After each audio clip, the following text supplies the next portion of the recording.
Labvakar ceturtdienā. Jūs skatāties raidījumu Degpunktā un LNT tiešraidē diennakts karstākos jaunumus jums pastāstīs Ines Supe un Kārlis Seržants.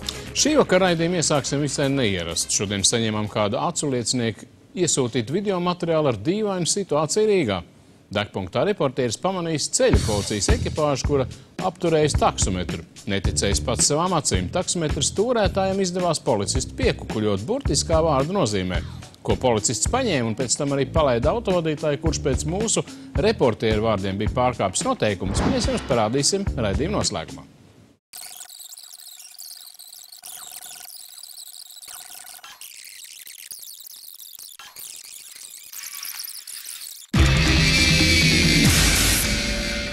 Pienācis laiks arī noskaidrot, kādu kukuli policistam pasniedz kāds autovadītājs, kurš iespējams bija pārkāpis noteikumus un nolēma riskēt piedāvājot kukuli.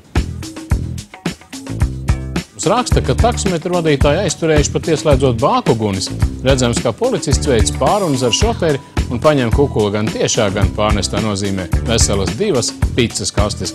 Mēs gan nezinām, kādu veidu pica bija uzrunājis policistu kungu tik ļoti, ka par iespējamo noteikumu pārkāpumu aizmirsās, bet izskatījās no malas jau varen smieklīgi un žēl tikai, ka nav iespēja ieskatīties policistu godīgajās acīs.